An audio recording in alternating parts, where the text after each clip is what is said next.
As the truce between Israeli occupation and Hamas extends into its six-day, aid group are warning that the war-battered Gaza is on the brink of a full-scale humanitarian crisis as fighting is renewed.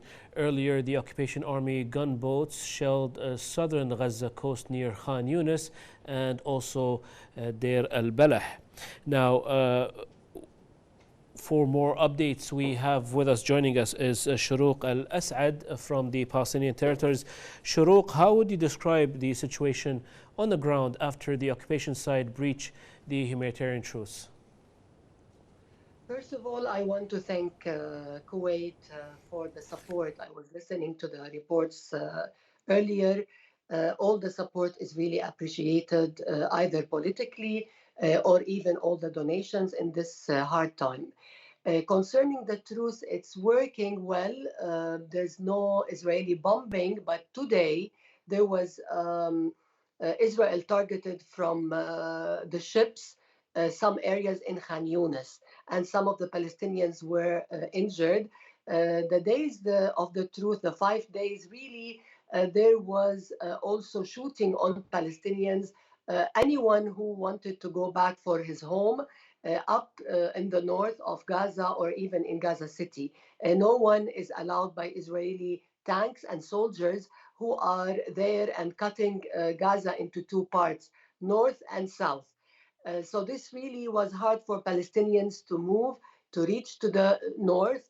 Even it was very hard for the hospitals in the north to structure itself again, especially Al-Shifa, Al-Andunisi, Al-Rantisi, all those main hospitals. Also, so many aid and humanitarian aid and trucks did not reach to those areas that are really in need, especially the hospitals. And there's also 800,000 people who did not really leave their homes in the north to the south. Although the people who are detained are more gone to the south in Khan Yunis, Rafah, and Deir al-Balah, but still there are so many people still in their neighborhoods in the north of Gaza, lacking everything from fuel, from gas, food, water, medical aid, everything. Also, this is a situation in the south. We are in contact with so many families and journalists in Gaza, and they say that people are standing in lines trying to get water or even trying to get some flour to bake it, to do bread. All the markets are really empty after nearly 50 days of the Israeli bombing on Gaza. Every main and single detail that is needed for either the hospitals, medication for even people who are sick and even they have chronic diseases, they can't even find their medication. People are also without any salaries because no work really, and there's no banks.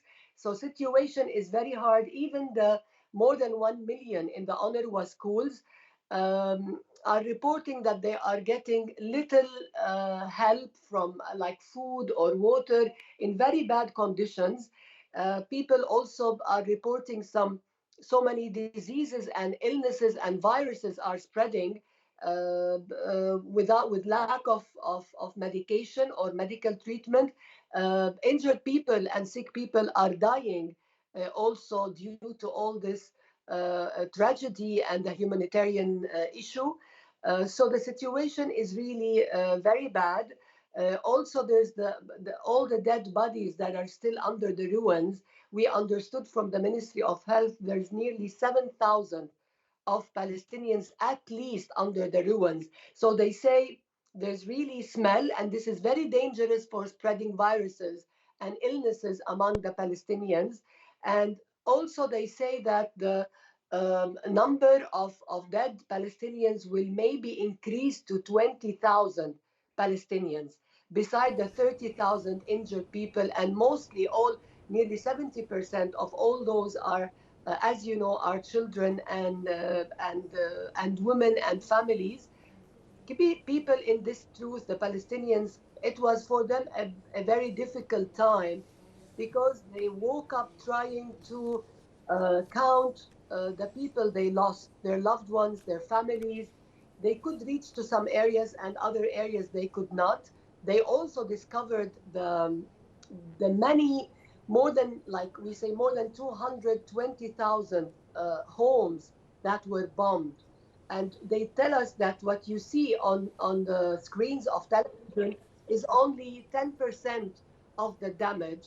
Most of the people, they lost so many their homes, or they cannot go back even to their homes. So situation is really, really bad in Gaza Strip.